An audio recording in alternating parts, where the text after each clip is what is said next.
Капан за сънища, сънохващач или ловец на сънища е ръчно изработен индиански амулет, изграден от въргов обръч, в който е приплетена мрежа от шнурове, наподобяваща паяжина. В центъра се слага перо от нощна птица, обикновено някакъв вид сова. Талисманът може да се украси с различни елементи като пера, маниста и други. Този амулет може да бъде срещнат в почти всеки дом, тъй като се смята, че предпазва обитателите на жилището от зли духове. Как обаче се е зародила идеята за ловеца на сънища? Тръгвайки по следите на мистичния амулет, откриваме, че тези капани са най-характерни за индианците от племето Оджибое.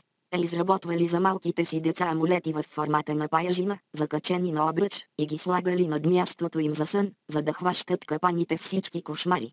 Постепенно ловците за сънища станали част от живота и на възрастните хора, тъй като те се надявали, че ще бъдат предпазени от зли духове.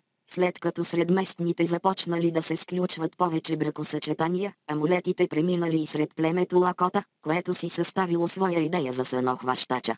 Индианци, според легендата на племето Оджибое обаче капанът за сънища се появил последния начин. Една баба наблюдавала кротко как всеки ден паяк плете мрежа над мястото, където спяло внучето. Един ден внучето видяло паяка и решило да го убие. Бабата обаче не му позволила да наранява паяка и заради това то поискало да се отблагодари на добрата възрастна жена. Паякът оплел здрава мрежа над леглото на жената и обещал, че тя ще хваща всички лоши сънища и мисли, за да се чувства бабата винаги спокойна.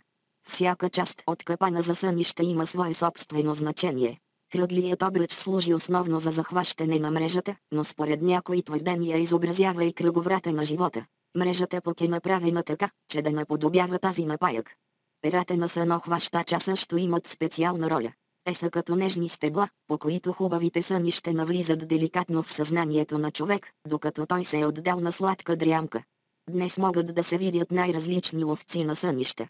Понякога те са украсени с камъни, маниста или други орнаменти, в зависимост от личните предпочитания и суеверия.